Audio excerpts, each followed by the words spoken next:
Alors, Saturne émerge des décombres, il a perdu son bras droit et sa corne gauche à cause des bâtiments qui lui sont tombés dessus. La- le corps de Saturne est également très endommagé, cependant, Saturne utilise ses pouvoirs pour se rétablir très rapidement.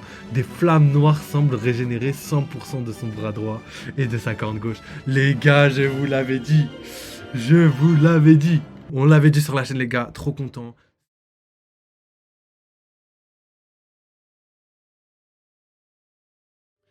Salut la team, bienvenue à vous. Donc je pense qu'on est prêt pour lancer ce petit live sur One Piece. Aujourd'hui, on va regarder les spoils de One Piece. C'est colossal ce qui est sorti. On a quasiment tout. D'ailleurs, je crois que j'ai même le chapitre, mais il n'est pas traduit en français. Il est en japonais, donc on ira jeter un petit coup d'œil, mais on essaiera de pas trop se spoil. D'ailleurs, sur Twitter, laisse tomber, là c'est en feu. Après tout ce qui s'est passé, j'ai vu la dernière page. La meilleure page, j'ai envie de dire. Donc comment ça va l'équipe? On va commencer par ça. Donc, spoil 1104 de One Piece. Après, on fera un petit tour sur le chapitre, mais en japonais. Et à la fin, on regardera l'épisode 1090 parce qu'on n'a pas fait. Donc, j'ai envie de faire ça avec vous. Et je pense que ce sera un bon petit live. Donc, installez-vous bien, préparez-vous. Et let's go, les gars, c'est parti. Donc là, je vous mets la cam. Et on va commencer direct.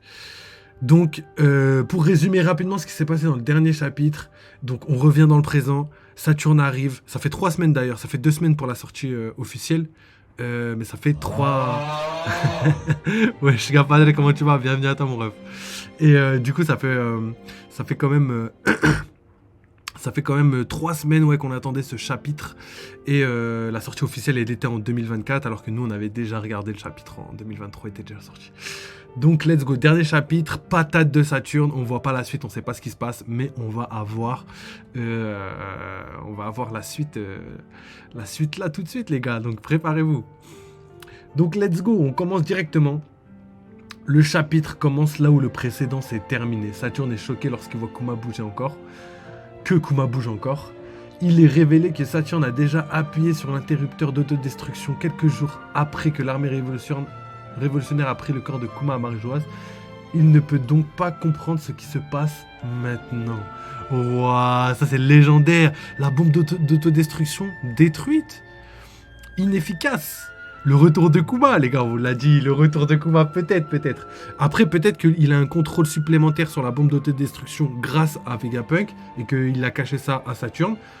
Mais la bombe d'autodestruction, pour moi, elle n'a pas été mise au hasard. Donc malheureusement, soit elle a été enlevée, ce qui pourrait être légendaire pour la théorie de la survie de Kuma.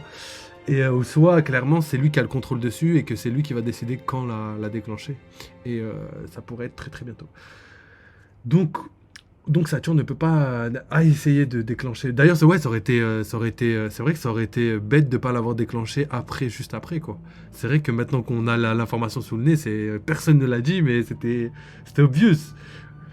Ok, on continue. Vegapunk se dit qu'il n'y a pas d'explication scientifique au fait que Kuma puisse encore bouger ou qu'il sache que Bonnie était sur l'île d'Egghead. Donc, si je me trompe pas, je crois que le chapitre il est juste là. Attendez. Je sais pas pourquoi ça fait ça. Donc peut-être qu'on pourrait faire... Donc c'est ça dont tu parles. Nous on a les informations d'un côté et on a les pages de l'autre. On va essayer de faire peut-être ça. Donc là on a donc la patate de Saturne légendaire dans la face. Hein. Franchement il l'a bien fait. Ah ouais c'est vrai je peux pas vous montrer les pages. C'est vrai j'ai déjà eu un avertissement donc je vais éviter. Et je mettrai l'écran en petit tout à l'heure et on fera tout ça ensemble. Donc, Sanji, Franky et Atlas sont également choqués lorsqu'ils voient Kuma.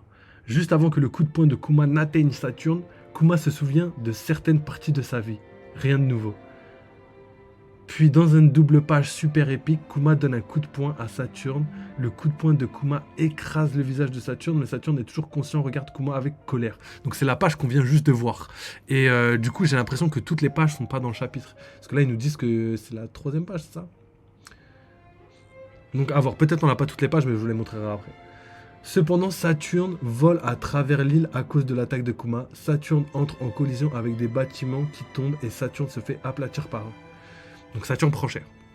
La marine était choquée de voir qu'un esclave ait frappé un monk du Gorosei. Donc là, c'est le parallèle d'Oda, pardon, légendaire, qui fait que c'est l'homme le plus soumis du monde qui tape la plus haute autorité mondiale. C'est légendaire. Les parallèles d'Oda, tout le temps, il fait ça. Et en vrai, si t'as pas un niveau de lecture plus que le premier niveau, bah tu captes pas tous ces petits détails légendaires. Donc deuxième page, les gars, je crois qu'il y en a que 3. Vegapunk, Sanji, Franky et Atlas se rendent compte qu'ils peuvent bouger à nouveau. Donc Vegapunk demande à tout le monde de ramener Bonnie à la phase labo. Je sais pas ce que ça veut dire. À la phase labo. Pour qu'il puisse s'échapper. Je sais pas ce que c'est. Vegapunk, mais en gros, ils veulent fuir. Salut Arlo, comment tu vas mon ref? Bienvenue sur le live. Ah, c'est un anglais.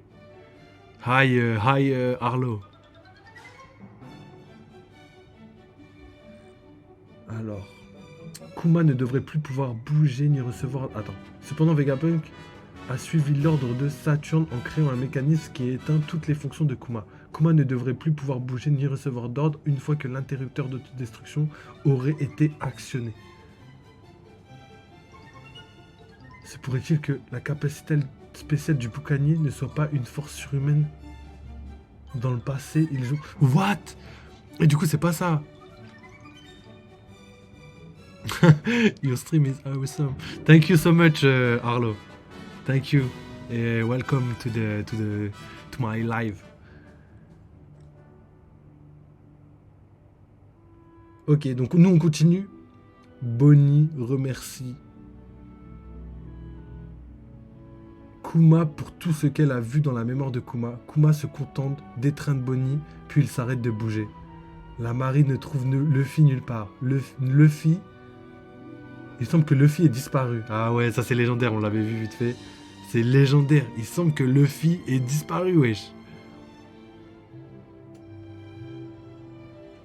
Nous ne voyons rien de nouveau dans ce chapitre concernant Zoro et Lucci, les autres membres de l'équipage du chapeau de paille. Wesh les gars, j'arrête pas de vous dire que c'est bizarre. Comment ça se fait que Lucci, on n'a pas d'informations avec Zoro? Après, ça se peut qu'on voie Lucci et qu'il soit KO et que Zoro il soit enfin libre, mais Lucci remplit bien sa tâche. Lucci remplit bien sa tâche de retenir Zoro en tout cas. On peut le féliciter au moins pour ça. Alors, Saturne émerge des décombres, il a perdu son bras droit et sa corne gauche à cause des bâtiments qui lui sont tombés dessus. Le corps de Saturne est également très endommagé, cependant, Saturne utilise ses pouvoirs pour se rétablir très rapidement. Des flammes noires semblent régénérer 100% de son bras droit et de sa corne gauche. Les gars, je vous l'avais dit. Je vous l'avais dit. On l'avait dit sur la chaîne les gars, trop content. Saturne, bon on avait déjà l'information parce qu'on avait traité vite fait les premiers indices de Ridon. Donc Ridon c'est le... Ridon, je sais pas comment on dit. C'est le liqueur japonais si je me trompe pas, il parle anglais japonais. Et c'est lui qui donne toutes les informations par rapport à One Piece pour la plupart des gens. C'est pas le seul, il y en a d'autres. Mais c'est lui qui est le plus actif on va dire. Et du coup il avait montré un bras qui se régénérait et on avait compris. Donc les gars, actuellement... Saturne est capable de régénérer ses bras. Il est capable de régénérer ses bras, donc on le savait. Je l'avais déjà dit. En plus, le pire, c'est que j'avais dit ça avant même qu'on ait la preuve que Bonnie plante Saturne. Dès que j'avais vu que Bonnie s'était fait planter par Saturne, j'ai capté directement que Saturne était immortel. Pourquoi? Parce que Saturne, il a une entrée légendaire et genre dès le premier chapitre, il se prend un coup de couteau. Non, les gars, impossible. Tranquille ou quoi ici? Wesh, le bon vieux H. Wesh, comment tu vas, bon vieux H? Bienvenue mon ref. Installe-toi correctement, on est là, on est en train de parler des spoils, c'est légendaire ce qui se passe. On avait prédit tout ce qui se passe en ce moment, c'était sûr pour moi. Le fait que Saturne, d'ailleurs il y a un gars sur Twitter légendaire, petite mention honorable pour ça. Il a dit comme quoi Saturne, on dirait qu'il peut pas... il se régénère pas de manière... immortel, il fait juste revenir le temps sur lui-même par rapport à ses blessures. Quand il a pris le coup d'épée, le coup de couteau de Bonnie, le sang est revenu quelque part. Je me rappelle, le Mont Corvo avait dit le sang s'était évaporé, donc c'était bizarre. Et en fait, ça se pourrait que le sang a repris place là où elle était, tu vois. Et genre, il est revenu en arrière. D'ailleurs, fruit qui ressemble à celui de Bonnie. Donc, est-ce que Saturne n'aurait pas étudié les fruits du démon pour pouvoir s'intégrer ce type de pouvoir à lui-même? Je vous pose ça là, les gars, vous me dites ce que vous en pensez. Donc, let's go, les gars. Juste pour finir avec ce que je disais, Saturne peut se régénérer. Et comme je l'ai dit, c'est la vision de quelqu'un d'immortel. C'est la même chose que pour les empereurs, les gars. La construction du personnage de Kaido, de Big Mom, c'était exactement la même chose. La première fois qu'on les a vus, enfin pas la première fois qu'on les a vus, mais la première fois qu'on les a vus présentés réellement, genre Chara Design, pouvoir, etc., il semblait immortel. Et Big Mom pouvait prendre l'âme des gens, elle se l'influait à elle-même, ça veut dire qu'elle pouvait vivre autant de temps qu'elle pourrait le faire et tout. Et qu'elle voulait le faire plutôt autant de temps qu'elle veut, tout simplement. Et au final, on a vu qu'il y avait quand même un moyen de la battre, parce qu'aujourd'hui, elle est sur le papier décédée, entre guillemets. Et pareil pour Kaido. Kaido invulnérable, on l'a vu capturé par la marine, pardon, pendu, exécuté, etc., etc., etc. Et au final... il a bel et bien été battu. Donc là, c'est la même construction pour Saturne. C'est-à-dire qu'il arrive, on le voit avec une nouvelle mécanique de téléportation, des flammes noires qui sont confirmées dans ce chapitre-là, des flammes gigantesques noires qui sont capables de régénérer. Et ces flammes sont quelque chose qu'on n'a jamais vu autre part que là-bas. Ensuite, l'immortalité. On a toujours l'impression qu'un ennemi est impossible à battre jusqu'à ce que Oda développe l'arc nécessaire pour qu'on puisse comprendre qu'il puisse se faire battre. Et là, c'est exactement ce qui se passe. C'est pour ça qu'on avait prédit ce truc. La construction ne change pas. Oda reste le même malgré le fait qu'il soit un génie. Donc voilà, Saturne, on le savait, bras qui pousse, légendaire. Je pense qu'on n'est pas prêt de le battre, celui-là. Je l'espère en tout cas. Après, il a pris une bonne patate. Il n'est pas invulnérable.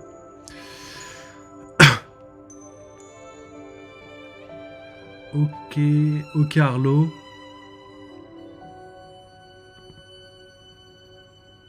Ok, tu peux lui donner le lien, Gapadre, s'il veut. Je vois ce qu'il veut faire des trucs personnalisés, mais mon ref, on est là en divertissement, on fait aucun oseille, donc on va dépenser 0 oseille. C'est du Discord. Ouais, j'avoue. Merci Gapadre, tu gères de ouf. Ensuite, pour continuer. Donc on a vu que sa corne aussi a été régénérée. Et ça, c'est légendaire. Ça veut dire qu'on ne pourra pas l'abattre aussi facilement qu'on le pense. Donc, dernière page. Saturne demande à Vegapunk comment cela a pu se produire avec Kuma. Vegapunk, disons que c'est à cause de l'amour. Saturne tente d'attaquer Kuma, mais Sanji dévie l'attaque de Saturne. Tu ne blesseras plus Bonnie. Vegapunk ordonne à Atlas de transporter Kuma jusqu'à la phase labo. C'est quoi la phase labo? C'est le nom d'un labo? Pendant ce temps, Franky utilise son attaque pour attaquer Saturne. Nous devons une grande faveur à Kuma. Le Radical Beam transperce le corps de Saturne, mais ce dernier se remet facilement de l'attaque de Franky. Soudain, Kizaru apparaît et repousse Franky d'un coup de pied. Vegapunk s'en prend à Kizaru.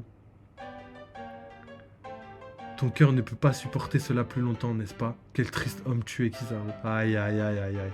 Et ça, ces petits moments-là par rapport à Kizaru, c'est fait exprès pour nous donner le doute. Oda, il a placé ça pour qu'on se dise pas, ouais, c'est obligé, c'est Kizaru. Après, là, on commence à dire, ah, peut-être que c'est pas Kizaru qui l'a... Et en plus, ça se peut. Ça se peut que ce soit pas Kizaru, que ce soit quelqu'un d'autre, hein, comme on l'a dit déjà dans l'autre chapitre, sachant que Luffy a disparu. Bizarre. Mais peut-être que c'est Kizaru. Donc à voir, là Oda il fait exprès de placer tous les éléments pour qu'il y ait un petit peu de doute, on va dire. Et ça j'aime bien. Alors, Kizaru, j'aurais dû prendre des lunettes de soleil plus foncées.